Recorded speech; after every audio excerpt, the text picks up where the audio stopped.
VidHeads, here we go again. In this video, we're talking about the Rode Wireless Go 2. Now, this is a feature-rich unit, so fasten your seatbelt because we're going to take you through the setup and the Rode Central app as well. Plus, a little bit of testing after this.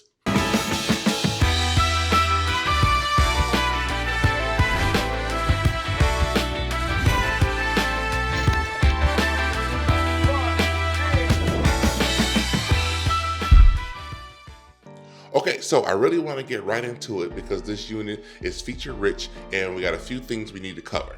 Now, looking at this unit, we have 2 transmitters and 1 receiver. Now, the receiver obviously is the only one that actually have the status display.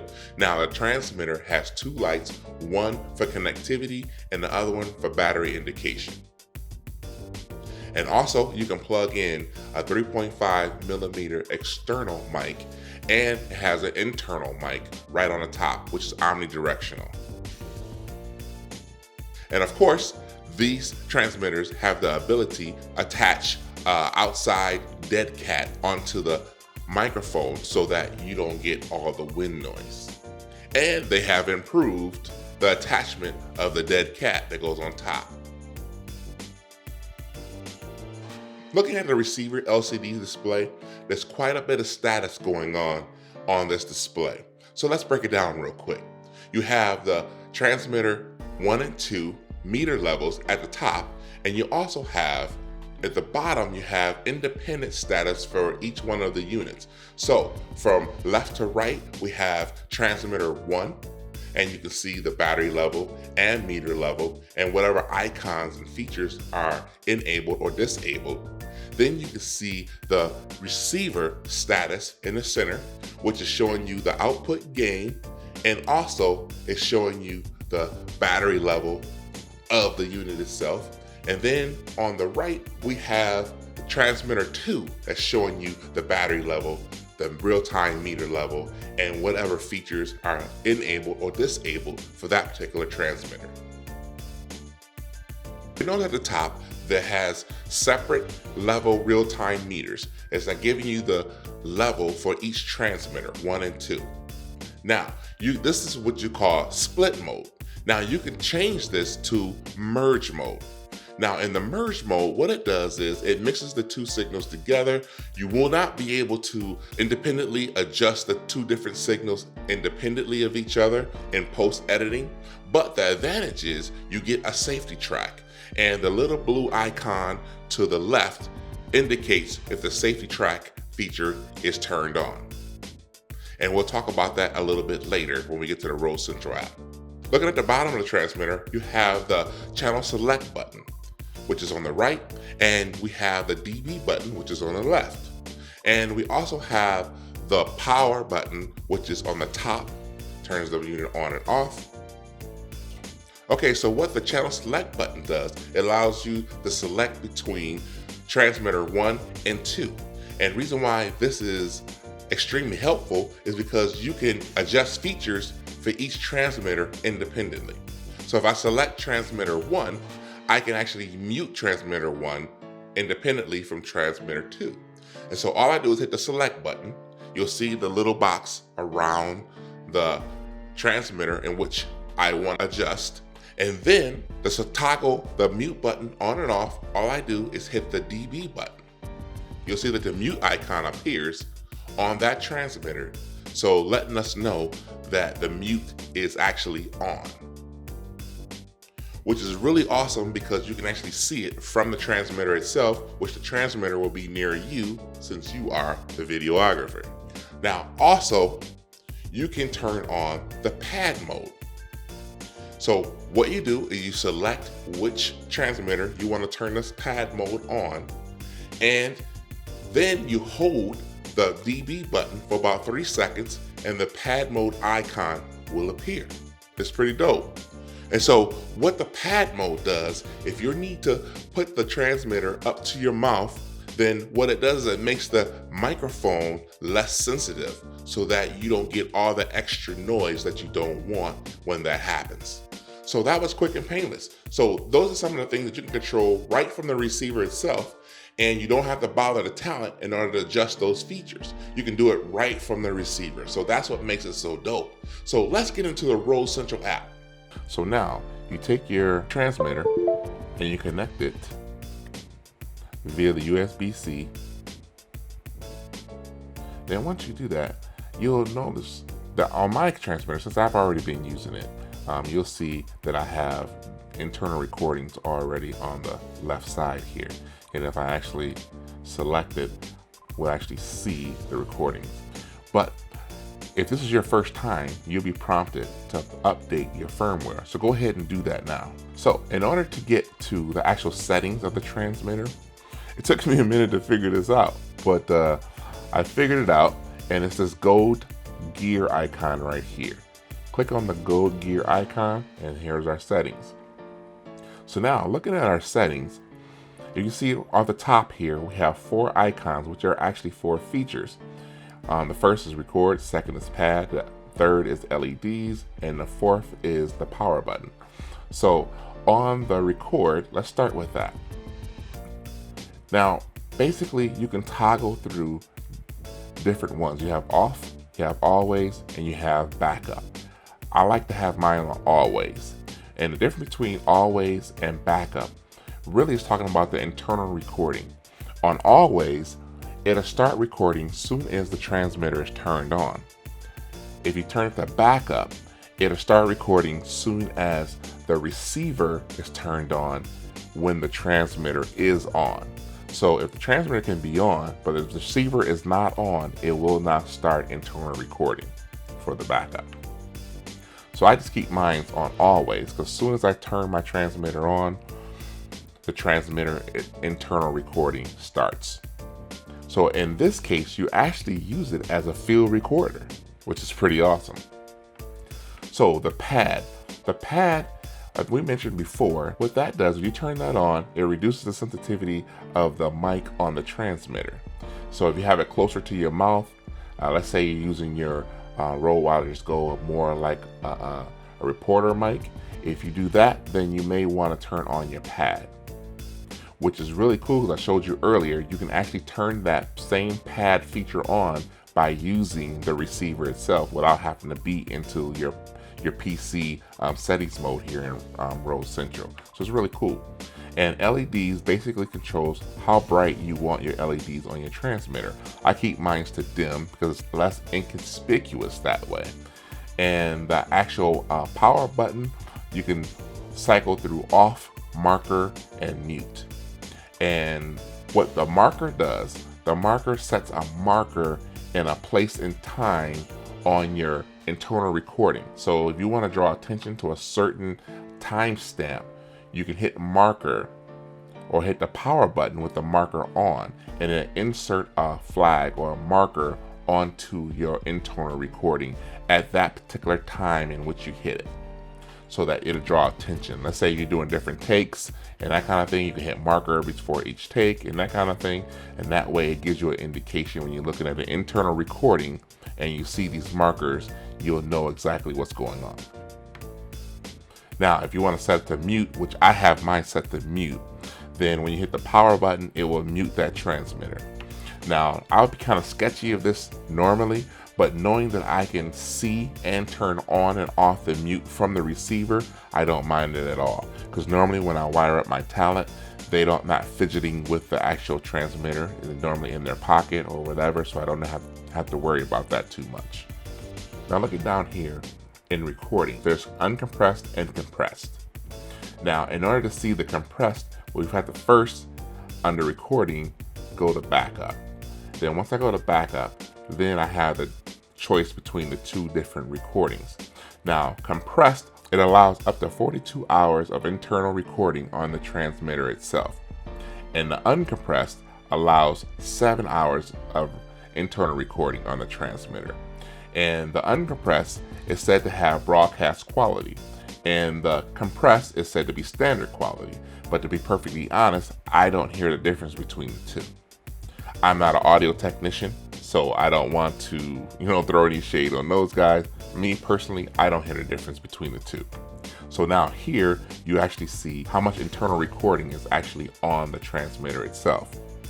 And if you want to, you can hit this trash icon, which will delete all the internal recordings. Now, the one thing about this, you can't delete individual recordings. You have to delete them all. Then we have our clock device time, and then we have our firmware, what firmware we're actually running on that particular transmitter. So let's actually go to the receiver and see the settings in the receiver. When I plug in my receiver, you're going to notice that across the top we have 6 different features we can turn on and off. And starting from the left, we have the backlight, we have the gain mode, we have the gain, we have the mode, we have the safety channel, and we have the power button. Looking at the backlight, I have my backlight turned to on. You can cycle between off and on. I turn mine on. It's the receiver itself, so it's going to be near me, and I want to be able to see everything as clearly as possible. Now in the gain mode, we have the fine, we have the coarse. Now the difference between the fine and the coarse, we'll see over here in the gain. When we have it to coarse, you can only cycle through 3 levels of gain. When you have it to fine, you can actually cycle from 0 dB all the way down to -30 dB. I like to have more control over my gain, so of course I keep it in fine. Then we have mode. We have the mode, you can go from split mode to merge mode. I talked about this a little bit before. Now, in merge mode, you notice that you can actually turn on or off the safety channel. That would be the reason why I would choose merge, is to have the ability to have the safety channel. Otherwise, I keep it in split mode. That way, I have the ability to adjust the 2 different signals in post editing. And of course, we have the power button here, which cycles through from the marker to the backlight. So you can adjust the backlight here. So now we have the battery indicator, we have the device time, and then we have the firmware which you're running and the hardware ID. So basically that pretty much sums up the Rode Central app for these particular devices. And just a little note, if you're curious about the audio quality, about using the transmitter as a field recorder, I have been using it as a field recorder this whole time explaining the Rode Central app.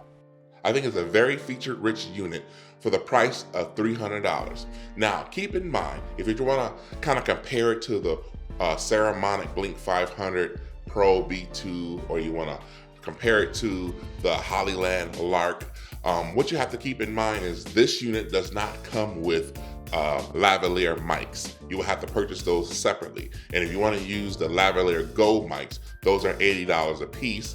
And so that's another $160 expense tacked on to the $300. So just keep that in mind. And so what I did was I went out and I got the Interview Go, which is this particular adapter, which allows me to actually put the transmitter in a handheld microphone simulator, basically. And basically, no one's the wiser. They think that it is a microphone, which essentially it does double as a microphone. And so what I have done is I have turned on the pad mode so that it's not as insensitive as it would be if I had the microphone up to my mouth, you know, without the pad mode on. I made a mistake in the past by not going out and testing these units, so I wanted to make sure I didn't repeat the same mistake. I went out with my wife and our friend. They were actually shooting at some eagles. They found an eagle's nest, and they were shooting at the eagle's nest. And so I took this opportunity to mic them up so I can get a distance test, and I wanted to get a line of sight test. What I mean by line of sight, I mean that I wanted to actually go around a corner where I didn't have line of sight and see what actually happens. So I actually got a chance to go out 75 meters, and I did not have a problem. Well, recently? Yep. It was just sitting on the side of the road eating that. Some carcass or something.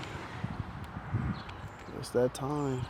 I heard they like migrate a lot up like toward Bay City, like it'd be like groups of them. Yeah, on River Road is what I heard. Okay, so that's 75 meters without a problem, but it was line of sight.